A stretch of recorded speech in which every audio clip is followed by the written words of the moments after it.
प्रकरण 20 कश्मीर यात्रा में बाधा। पिताजी, मैं गर्मियों की छुट्टियों में गुरुदेव और 4 मित्रों को लेकर हिमालय की तलहटी में स्थित पहाड़ियों के क्षेत्र में जाना चाहता हूँ। क्या आप मुझे कश्मीर के 6 रेलवे पास और यात्रा में खर्च के लिए पर्याप्त रुपया देंगे? मेरी अपेक्षा के अनुरूप ही पिताजी ठहाका मारकर हंसने लगे। यह तीसरी बार है कि तुम मुझे फिर वही शेख चिल्ली की कहानी सुना रहे हो। पिछले साल और उसके पिछले साल भी तुमने मुझसे यही अनुरोध किया था ना। अंतिम क्षण में श्री युक्तेश्वर जी जाने से मना कर देते हैं। यह सच है पिताजी, पता नहीं क्यों कश्मीर के बारे में गुरुदेव मुझे कभी पक्का वचन नहीं दे पाते, परंतु यदि मैं उन्हें यह बता दूं कि मैंने आपसे पास भी लिए हैं तो किसी कारण से मुझे लगता है कि वे इस बार यात्रा के लिए राजी हो जाएंगे। पिताजी को उस समय तो पूरा विश्वास नहीं हुआ, परंतु दूसरे दिन कुछ हास्य विनोद के कटाक्ष करने के बाद उन्होंने मुझे 6 पास और 10-10 रुपए के नोटों की एक गड्डी थमा दी और साथ में कहा, मैं नहीं समझता कि तुम्हारी काल्पनिक यात्रा के लिए इस प्रकार के प्रत्यक्ष सहारों की कोई आवश्यकता पड़ेगी, परंतु फिर भी इन्हें अब भी रख लो। उसी दिन दोपहर को मैंने श्री युक्तेश्वर जी को वह खजाना दिखा दिया। वे मेरे उत्साह पर मुस्कुराए तो अवश्य, परंतु उनके शब्द गोलमोल ही थे। मैं जाना तो चाहता हूँ, पर देखेंगे। मैंने जब उनके आश्रमवासी बाल शिष्य कन्हाई को हमारे साथ चलने के लिए कहा तब भी वे कुछ नहीं बोले। मैंने 3 अन्य मित्र को भी चलने के लिए कहा, राजेंद्र नाथ मित्र, ज्योतिन आडी और एक अन्य लड़का। हमारे प्रस्थान के लिए अगले सोमवार का दिन तय किया गया। घर में एक चचेरे भाई की शादी होने के कारण शनिवार और रविवार को मैं कोलकाता में ही रहा। सोमवार को प्रातः ही मैं अपने सामान के साथ श्री रामपुर पहुंच गया। आश्रम के द्वार पर ही राजेंद्र से भेंट हो गई। गुरुदेव बाहर टहलने गए हैं, उन्होंने जाने से इनकार कर दिया है। मुझे जितना संताप हुआ उतनी ही जिद भी चढ़ गई। मैं पिताजी को अपनी तीसरी काल्पनिक कश्मीर यात्रा का मजाक उड़ाने का अवसर नहीं दूंगा। चलो हम बाकी लोग ही चलते हैं। राजेंद्र मान गया। मैं किसी नौकर को ढूंढने के लिए आश्रम से निकल पड़ा। मैं जानता था कि गुरुदेव नहीं जाएंगे तो कन्हाई भी नहीं जाएगा और सामान की देखभाल के लिए कोई न कोई तो चाहिए ही था। सबसे पहले मेरे मन में बिहारी का ख्याल आया। वह पहले हमारे घर में नौकर था और अब श्री रामपुर में एक शिक्षक के यहाँ नौकरी कर रहा था। मैं जल्दी चल रहा था। श्री रामपुर कचहरी के पास स्थित गिरजाघर के सामने गुरुदेव से भेंट हो गई। कहाँ जा रहे हो? श्री युक्तेश्वर जी के चेहरे पर मुस्कुराहट का लवलेश भी नहीं था। गुरुजी, मुझे पता चला कि आप और कन्हाई हमारी यात्रा में शामिल नहीं होंगे। मैं बिहारी को खोजने जा रहा हूँ। आपको याद होगा कि पिछले साल वह कश्मीर देखने के लिए इतना उत्सुक था कि बिना किसी मजदूरी के भी सेवा देने को तैयार था। मुझे याद है, फिर भी मुझे नहीं लगता कि बिहारी जाना चाहेगा। वह इस अवसर की आतुरता से प्रतीक्षा कर रहा है, मैंने चिढ़कर कहा। गुरुदेव चुपचाप आगे बढ़ गए। मैं थोड़े समय में ही उस शिक्षक के घर पहुंच गया। बिहारी घर के आंगन में ही था। मुझे देखते ही वह प्रेम से मुस्कुराते हुए मेरी ओर आया, परंतु जैसे ही मैंने कश्मीर की बात छेड़ी उसकी मुस्कुराहट हवा हो गई। होठों में ही बड़बड़ाते हुए उसने क्षमा मांगी और अपने मालिक के घर के भीतर चला गया। मैं आधे घंटे तक अपने आप को यह दिलासा देता वहीं खड़ा रहा कि बिहारी मेरे साथ आने की तैयारी कर रहा होगा, इसलिए उसे देर हो रही है। आखिर मैंने सामने के द्वार पर दस्तक दी। बिहारी तो लगभग आधे घंटे पहले ही पीछे की सीढ़ी से उतरकर कहीं बाहर चला गया है, एक आदमी ने बताया। उसके होठों पर हल्की मुस्कान खेल रही थी। उदास होकर मैं यह सोचते हुए वहां से चल पड़ा कि मेरे निमंत्रण में उसे अत्यधिक जोर जबरदस्ती जान पड़ी या गुरुदेव का अदृश्य प्रभाव अपना काम कर रहा था। गिरजाघर को पार करते ही मैंने गुरुदेव को पुनः अपनी ओर आते देखा। मेरे कुछ कहने से पहले ही वे बोल पड़े, तो बिहारी नहीं जाएगा, अब तुम्हारी क्या योजना है? मैं स्वयं को किसी ऐसे जिद्दी बच्चे की तरह समझ रहा था जिसने अपने अधिकार जताने वाले पिता का विरोध करने की ठान ली हो।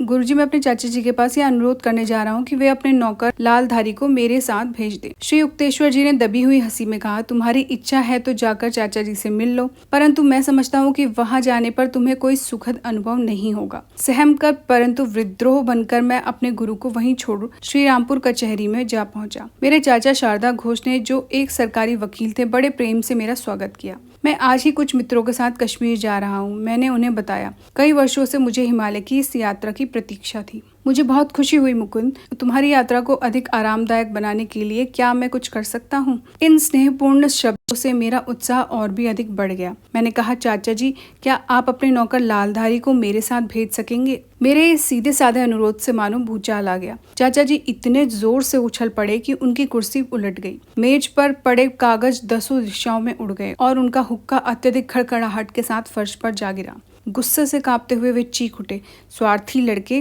तुम्हारी मति मारी गई है। अपनी इस मटर गश्ती की यात्रा पर तुम मेरे नौकर को ले जाओगे तो मेरा काम कौन करेगा? यह सोचते हुए मैंने अपने विस्मय को भीतर ही दबा लिया कि नरम स्वभाव के मिलनसार चाचा जी के रवैये में यह अचानक परिवर्तन अनेक अगम्य रहस्यों से परिपूर्ण दिन का एक और गूढ़ रहस्य है।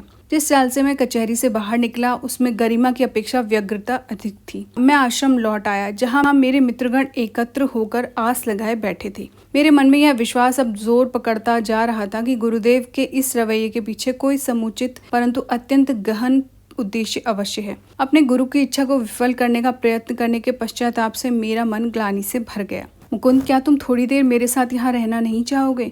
श्री युक्तेश्वर जी पूछ रहे थे।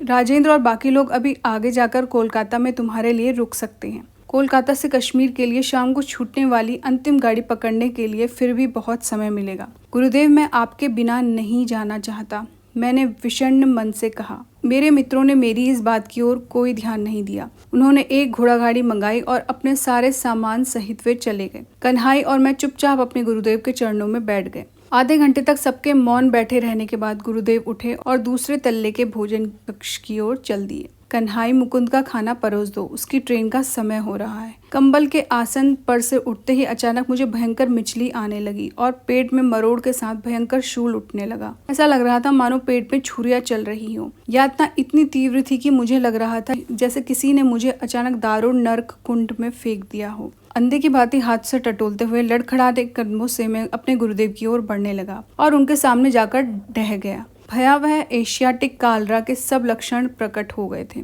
श्री युक्तेश्वर जी और कन्हाई मुझे उठाकर बैठक खाने में ले गए। भीषण वेदना से तड़पते हुए मैं चीख उठा, गुरुदेव, मैं अपना जीवन आपके चरणों में समर्पित करता हूँ। और उस समय मुझे सचमुच ऐसा लग रहा था कि जीवन का सागर मेरे देह किनारे से दूर जा रहा था। श्री युक्तेश्वर जी ने मेरा सिर अपनी गोद में रख लिया और अत्यंत कोमलता से उसे सहलाते हुए बोले, अब तुम्हें पता चला कि इस समय तुम यदि अपने मित्रों के साथ स्टेशन पर होते तो क्या होता। मुझे इस विचित्र प्रकार से तुम्हारी देखभाल करनी पड़ी क्योंकि यात्रा के इस विशिष्ट समय के बारे में मेरे निर्णय पर तुमने संदेह किया। आखिर मेरी समझ में आ गया। कदाचित ही सिद्ध पुरुष अपनी शक्तियों का खुला प्रदर्शन करना उचित समझते हैं, इसलिए उस दिन की घटनाएं किसी भी सामान्य मनुष्य को स्वाभाविक ही जान पड़ती। मेरे गुरुदेव का हस्तक्षेप इतने सूक्ष्म स्तर पर हो रहा था कि उसका पता चलना असंभव था। उन्होंने बिहारी, मेरे चाचा और राजेंद्र तथा अन्य लोगों के माध्यम से अपनी इच्छा शक्ति को अव्यक्त रूप से कार्यान्वित किया था। मुझे छोड़कर शायद हर किसी ने परिस्थितियों को तर्क संगत और सामान्य समझा था। श्री युक्तेश्वर जी अपने सामाजिक दायित्व को निभाने में कभी चूकते नहीं थे, अतः उन्होंने डॉक्टर को बुला लाने के लिए और चाचा जी को सूचित करने के लिए कन्हाई को भेज दिया। मैंने विरोध दर्शाते हुए कहा, गुरुदेव, मुझे केवल आप ही ठीक कर सकते हैं। मैं किसी भी डॉक्टर की शक्ति से बाहर जा चुका हूँ। मेरे बच्चे, ईश्वर की कृपा तुम्हारी रक्षा कर रही है। डॉक्टर की चिंता मत करो, उसे तुम इस अवस्था में नहीं मिलोगे, तुम ठीक हो चुके हो। मेरे गुरुदेव के मुंह से ये शब्द निकलते ही मेरी तीव्र वेदना अचानक गायब हो गई। कमजोरी तो थी पर मैं उठकर बैठ गया। शीघ्र ही एक डॉक्टर वहां आए और उन्होंने मेरी जांच की। तुम्हारा संकट टल गया है, उन्होंने कहा। लेबोरेटरी टेस्ट के लिए तुम्हारे कुछ नमूने मैं अपने साथ ले जाता हूँ। दूसरे दिन प्रातःकाल ही डॉक्टर जल्दबाजी में आए। मैं स्वस्थ चित्त होकर बैठा हुआ था। मेरे हाथ को पकड़कर धीरे धीरे थपथपाते हुए उन्होंने कहा, अच्छा, तुम तो इस प्रकार बैठकर गपशप कर रहे हो जैसे मृत्यु तुम्हारे पास फटकी भी नहीं थी। तुम्हारे नमूनों के परीक्षण से जब मुझे पता चला कि तुम्हें एशियाटिक कालरा हो गया है तो तुम्हें अभी जीवित देखने की बहुत ही कम आशा मेरे मन में थी। तुम बहुत भाग्यवान हो बच्चे कि तुम्हें रोग निवारण की दैवी शक्ति से संपन्न गुरु मिले हैं। मुझे इस बात का पूरा विश्वास हो गया है। मैं पूरी तरह से सहमत था। जब डॉक्टर निकल ही रहे थे तो राजेंद्र और आरडी दरवाजे पर आ पहुंचे। डॉक्टर और मेरे मुरझाए चेहरों पर दृष्टि पड़ते ही उनके चेहरे पर प्रकट रोष के भाव सहानुभूति में बदल गए। जब तुम कोलकाता में ट्रेन के समय पर नहीं पहुंचे तो हमें बहुत गुस्सा आ गया था। तुम बीमार हो गए हो? हाँ। जब मेरे मित्रों ने अपना सामान फिर उसी कोने में रखा जहां वह कल था तो मुझे हंसी आए बिना नहीं रही। उस प्रसंग के योग्य एक पद मेरे मुंह से निकल पड़ा। जहाज एक निकला था स्पेन जाने के लिए। वहां पहुंचने से पहले ही विवश हुआ लौट आने के लिए। गुरुदेव कमरे में आए। मैंने स्वास्थ्य लाभ करने वाले रोगी को मिल सकने वाली छूट का लाभ उठाते हुए प्रेम से उनका हाथ पकड़ लिया। गुरुदेव, मैंने कहा, 12 वर्षों की आयु से ही मैंने हिमालय जाने का कई बार असफल प्रयास किया और अब अंततः मुझे इस बात का विश्वास हो गया है कि आपके आशीर्वाद के बिना माँ पार्वती मुझे अपने पास नहीं आने देंगी।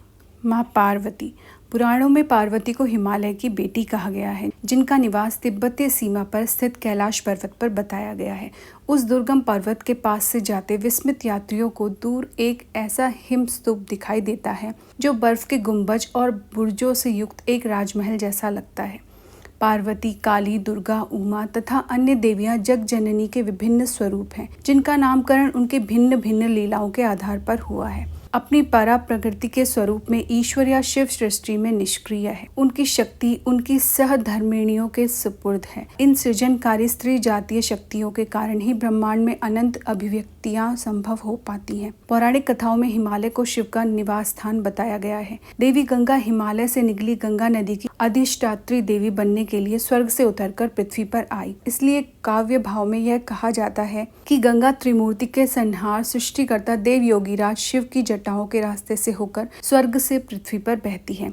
भारत के शेक्सपियर कहे जाने वाले महाकवि कालिदास ने हिमालय को शिव के अट्टाहस की उपमा दी है। द लीगेसी ऑफ इंडिया नामक अपनी पुस्तक में F.W. थॉमस लिखते हैं, पाठकगण किसी प्रकार शिव की धवल दंत पंक्ति के उस विस्तार की कल्पना कर भी ले तो भी पूरा अनुमान उन्हें तब तक शायद नहीं हो पाएगा जब तक वे उस गगनचुंबी पर्वत जगत में शाश्वत रूप से सिंहासनाधिष्ठित उस विराट योगीश्वर के आकार को समझ न ले, जहाँ गंगा स्वर्ग से उतरने के अपने क्रम में उनकी चंद्रकला मंडित जटाओं में से होकर बहती है। हिंदू चित्रकला में शिव को प्रायः मखमली कृष्ण सार मृग चर्म धारण किए दिखाया जाता है, जो रात्रि के कालेपन और रहस्यमयता का प्रतीक है, और यही उस दिगंबर का एकमात्र परिधान है। कुछ विशिष्ट शैवपंथी भगवान शिव के सम्मान में, जिनके पास कुछ भी नहीं है और सब कुछ है, दिगंबर ही रहते हैं। 14वीं शताब्दी में हुई कश्मीर की संत लल्ला योगीश्वरी एक दिगंबर शिव भक्त थी। उनके दिगंबर रहने से उनके एक समकालीन व्यक्ति की धार्मिक भावनाओं को ठेस पहुंची। अतः उसने उनसे पूछा कि वे नग्न क्यों रहती थी। क्यों न रहूं, उन्होंने तीखे स्वर में जवाब दिया, मुझे आसपास कोई पुरुष दिखाई नहीं देता। लल्ला की कुछ उग्र विचारधारा के अनुसार जिसने ईश्वर को न जाना हो वह पुरुष कहलाने के योग्य नहीं। वे क्रिया योग से बहुत सी मिलती जुलती एक प्रविधि का अभ्यास करती थी, जिसकी मुक्ति प्रदायक सामर्थ्य की स्तुति उन्होंने असंख्य चौपाइयों में गाई है। यहाँ मैं उनमें से एक का अनुवाद दे रहा हूँ। दुख का कौन सा विष मैंने नहीं पिया, अनगिनत जन्म मृत्यु के फेरों में अपने। आह, श्वास नियमन से पिए जाने वाले मेरे प्याले में अब अमृत के सिवा कुछ भी नहीं। मानव सुलभ मृत्यु के अधीन न होकर वे अग्नि में अंतर्धान हो गई। बाद में शोक संतप्त नगरवासियों के सामने वे सुनहरे वस्त्रों में लिपटी जीवांत रूप में प्रकट हुई, आखिर पूर्ण परिधान धारण कर। प्रकरण 20 संपूर्ण।